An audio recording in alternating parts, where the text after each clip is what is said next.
Caesar for the Cinema, a review of the book, Julius Caesar and the Grandeur That Was Rome, by Victor Thaddeus.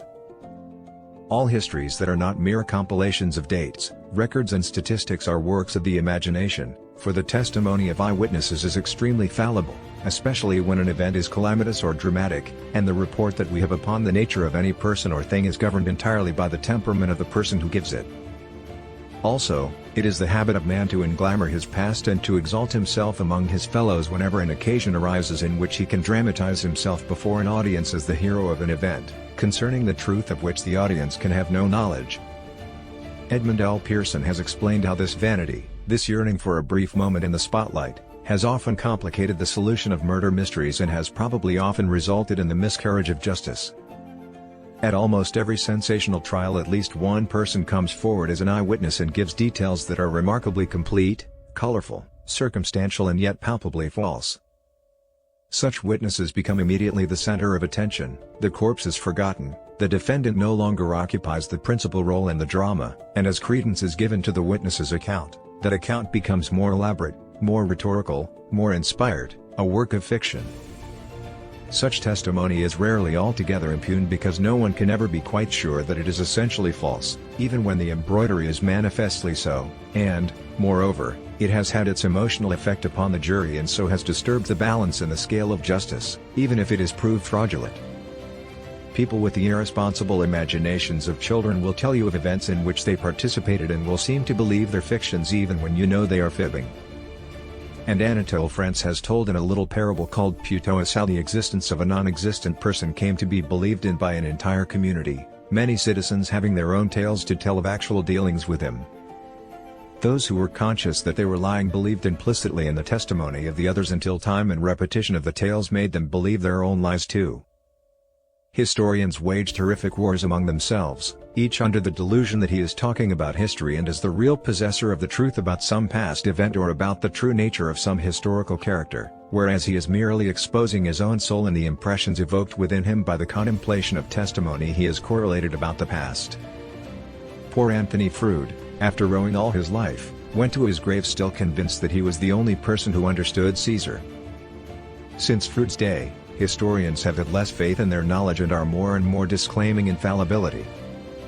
They are making history frankly a reflection of their own individual and uninhibited temperaments. They are using the data of history to correct romantic illusions, to comment upon the shortcomings of an age, or simply to tell a story. Mr. Thaddeus is in this last class of historians. He has given his imagination free rein to fill up all those gaps in the accessible knowledge concerning the exact circumstances of an event.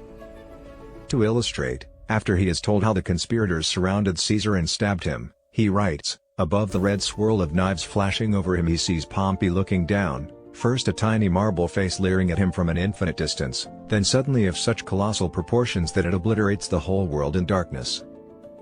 Now it is impossible for Mr. Thaddeus or anyone else to know whether at the moment he was being killed Caesar took note of the statue of Pompey and thought of the face of Pompey as leering at him.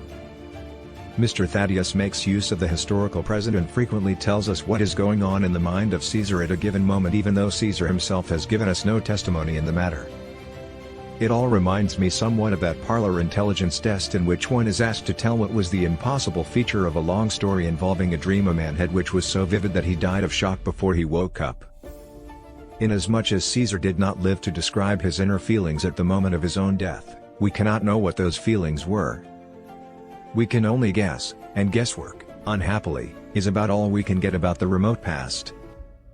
But if the guesswork is interesting enough in itself it is value not only as entertainment but as instruction in the humanities as well, and Mr. Thaddeus' guesswork is interesting. He is also original. He is original in that he has made a combination of the two most popular historical methods, the iconoclastic and the dramatic.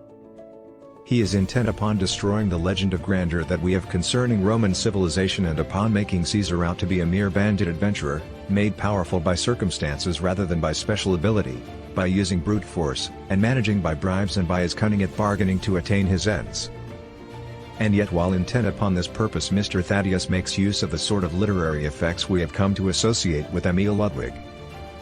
Those literary effects are somewhat oratorical, they consist in short, thunderous sentences, packed with resonant adjectives, which roll up dramatically to a climax like the second act of a mystery play.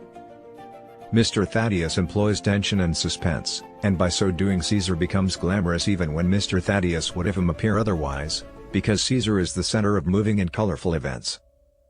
It is Mr. Thaddeus's intention, as he says in his foreword, to show that the grandeur of Rome is a myth and that grandeur is a word as misplaced as it would be applied to a huge and gaudy sideshow.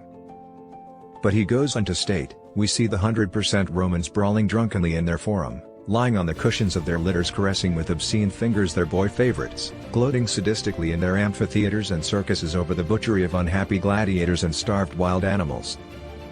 They are fat, heavy-jowled men with greedy, cruel eyes. Doesn't Mr. Thaddeus know that when he writes like that he is making Rome thrilling and glamorous, in a way? Has he never heard the Reverend John Roach Stratton picture the vice of Atlantic City and Palm Beach in such terms? And does he not know that when Cecil B. DeMille is preparing to give the world a great religious play he does not neglect to include a Roman or Babylonian orgy as the piece de resistance of his photo epic? Vice depicted on the grand scale becomes no longer vicious but something remote, thrilling and sumptuous. Mr. Thaddeus should be read to the accompaniment of the Ride of the Valkyries and extracts from Tchaikovsky's 1812 on Roxy's pipe organ.